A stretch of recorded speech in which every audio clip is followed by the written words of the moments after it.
Hey, it's Dr. Lick-A-Lot-of-Puss here. And Professor Best Testes. You're tuned into Foreskin Radio. On a beautiful sunny day. Out here in Vancouver, BC. We're down by the water. Down by the water. So we're at Denny's, having some breakfast, Joe. And, Grand Slam. Was it moon over my hammies? Yeah, I had moon over my hammies, and I forgot half of my sandwiches there. It's, because it's hard to pack a sandwich. It's hard to pack a sandwich. It's hard to pack a sandwich. It's hard to pack a sandwich, because, right? Because then you got this, sandwich in this, container and shit, and then you gotta, carry that with you, right? And then you don't know if it's out in the sun too long, if it goes bad or something, and then you eat a sandwich. It might be mayonnaise and that shit or something, Right, and what if you meet a bitch, right? What if you meet some chick, right? Baby, you want a piece of my sandwich? What do you, if you go on a date or something like that, right? And it's hard to pack a sandwich. You feel kind of poor, right? You meet some girl, you go on a date, right? And you didn't finish your half a sandwich, and you're like, I'll take this sandwich home with me. She's like, really? I'm like, yeah, I need a fucking sandwich. I need something to eat later. She's like, oh, well, you ain't got no money. Is that what white people do? No, I don't know. Okay, because I always date colored people, and actually it's funny because with colored people, we always think of packing shit up afterwards. Well, you got to. You can't waste it. We went out last year with Mitsu and his girlfriend Yuki, right? Yeah. And friends of ours. With Chicka Shabazz, and we all went to this Szechuan place, and it was funny because after we were done eating, there was still enough to pack up, and the professor got up ready to leave, but me, I need that Japs, shit in a box. and the Filipino all stopped and looked at the food like, we should pack that up. Pack that shit. That's packable, man. We can still eat it, and it's so funny because that's my lunch tomorrow. So anyway, we were in Denny's, right? And we overheard these women talking about, this one woman, she can't meet anybody, right? It's so hard to meet somebody, right? And it's funny, it's one of those stereotypical conversations you hear people have in TVs and movies and stuff, right? It's oh, I just can't meet anybody. And then the woman's like, so what do you do? What do you do for fun and stuff? And she's like, oh, I'm not really active, I don't really do things, right? And she said, well, you should join a running club. That's how you meet people. You have to join clubs and stuff, right? It was pretty good advice, right? But she's like, all I do is read. And clubs. Book club. Oprah has them. Yeah. You know what's funny?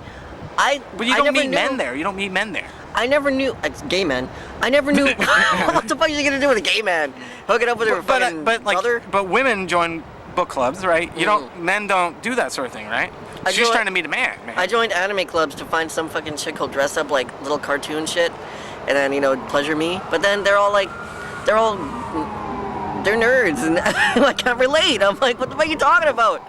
They're all talking in Japanese and shit. I understand some words, but then I'm like, I'm sorry, man. Look, I like being brown. I mean, I'm down with Caucasian culture and Asian culture. I think there's fantastic culture. It's a genre, but it's hard to meet people. It's hard to meet people. And here's something I want to bring up that it's funny because being there and listening to that conversation between those two white women, I didn't know white people really talk like that. I thought they just talk like that in movies. I'm serious. TV and stuff. Yeah, no, it seems surreal. I didn't know. Yeah, it was where's the camera? What's going on? What we're doing, right? They really talk like that, guys. They really talk like that.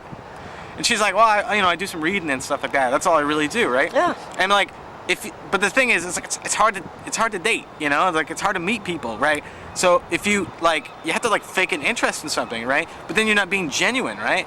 I could fake an interest in fucking knitting and join a stitching bitch, right? And I'm sitting there, bitch. right? But it's not real. It's not authentic, So it's not me. It's not me, yo. It's not me. So they're not meeting me. They're meeting this fake me, that's going to these things, remember Fight Club?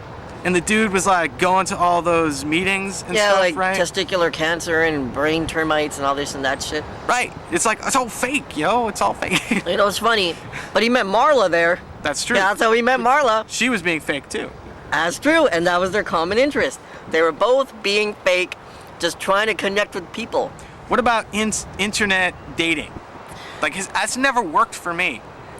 Because I don't know. I have trouble with meeting people online because it's you meet people, you try to talk to people, but really, how do you connect in a meaningful way on the internet? I always meet crazy bitches. It seems like that, crazy people, but the internet is full of fake people too, right? It's hard to be authentic, I want to meet a girl who's authentic. I don't want to meet a girl who's got some kind of rock band t-shirt and you go, hey, I like that rock band. And she's like, who? I'm just wearing it because it's cool. You're like, fuck that shit. You know what? We did an experiment actually on Foreskin Radio where we take the best of my qualities, the best of Professor's qualities, and the best of Sheikh Shabaz's qualities. Not even some of the. Well, I chose the best and the worst, and then put it all together into one profile. Into one profile, and I started off with a white guy named Brock. How did Brock do? Brock did exceptionally well. Like, and I put down like my shit. Like, you know, I like to smack women around while I'm sleeping with them in bed. You wouldn't believe the bitches I got. Really? How hard do you like to go? Whoa. And it was funny because most of my connection was Caucasian and Asian. Like a couple of Asian, but mainly Caucasian, right? And they're like, oh, you like to, you know, scuba dive? Oh, me too. Scuba diving. And you know, mostly like it was the S&M thing that was like big for them. But it was all fake. Yeah, it was all fake. So, it was totally fake. But you're pulling on these girls' heartstrings, and they're falling for it, right? Yeah. So what does that say about dating? It's like women want some kind of like fake ideal. Is that what they want? And they want something that you can't really offer. You got to make up. Exactly, and fake it till you make it. Well, because with Brock, I added things that are stereotypical to Caucasian people, stereotypically what colored people think. Like I put, you know, he likes to, you know, scuba dive. He likes to play tennis. Go hiking. You know, hiking was one of them. Camping, skiing. And then snowboarding. That was one. Snowboarding. So then I said, okay, the same qualities. Take away all the other filler shit. Now make him black, and I called him Tyrone. Tyrone. And I added in. He drove a '78 Impala. He liked to cruise down Beach Avenue. Drinking 40s. Yeah, drinking 40s. Beachfront Avenue. And fucking, it was awesome. Like, I had him playing basketball, chilling with his niggas. Were girls into it? Yes, I got a lot of big-boned white girls, Jamaican girls, Spanish girls. And you know what? These girls were like, I love your 78 Impala. You know, the Impala is so nice. I'm into lowriders, blah, blah, blah. Those bitches gave their numbers to me without even me asking them. Most of them wanted to hook up. I had to lie and say, you know, as Tyrone. Fake it. I had to say, like... I'm busy that day. Both Brock and Tyrone had the same credentials. They were like 6'1", 100 and whatever pounds, right? Well, so anyway, ultimately, what did you learn? Well, I learned that if you're black, women want to sleep with you so badly that they'll put up with any bullshit you say. Even if you say you're in Malaysia for a couple of weeks, sorry, baby girl, I'll hook up with you when I come back from Malaysia. Then they're like, okay, well, when you come back, just call me up. And I learned that with white people, they're more like, well, you know, with the black, okay, straight up, with the black dude, they were really eager just to fuck. Just to fuck. With the white dude, they want to make babies. They wanted to get to know you better. Go on a date, go hiking. Except... do some yoga. Yep. Except some of the big-boned white girls that were for Tyrone, they wanted to, you know, talk to him and see if he had any kids, and some of them had kids, and blah, blah, blah, you know? How many baby mamas? How many babies you have with how many mamas? So then, and I hate to summarize this way, but it seemed like the colored girls just wanted sex, and the white girls really wanted a deep-down relationship. And this is a scientific experiment. This is a scientific experiment. And I think this is true because a lot of people, and I psychoanalyze this, right, to like my own culture, the Indian culture, and I'm like, when it comes down to it, a lot of people who are ethnic, you know, will date other cultures, other races, no problem, but then when it comes to marriage, we'd probably end up more likely than not marrying our own race.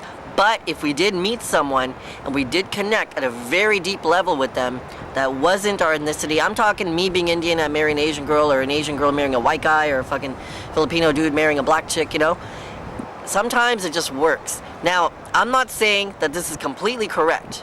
It's not like completely like foolproof. This is just based on this one experiment.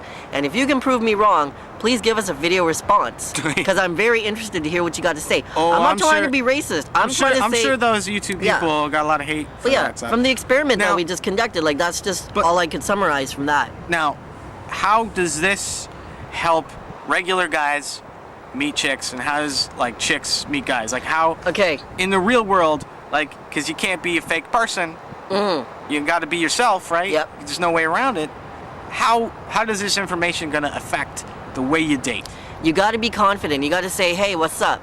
You got to. It's worked. I've done that to some girls. You know, they'll be looking at me smiling. I'll feel insecure. Oh, look away. You know, and then I look back to see, wait a minute, she was giving me a chance, and then they already walked by. But if they do look and I just say, stop, how you doing? They're like, oh, pretty good. How are you? They're so willing to have a conversation. Initiate. All you got to do is say yo. Initiate. Say yo. Say yo. Say yo, let's go. And they'd be like, all right, let's go. I believe it. Well, there you go. Some scientific research on dating. Okay, whatever. Whatever. It's missed like a lot of cock. So this is Foreskin Radio Video. Thanks for checking it out. We'll catch you on the regular. ForeskinRadio.com for the podcast. Good on you. Remember, you want pussy? Holla, holla. Holla, holla, holla.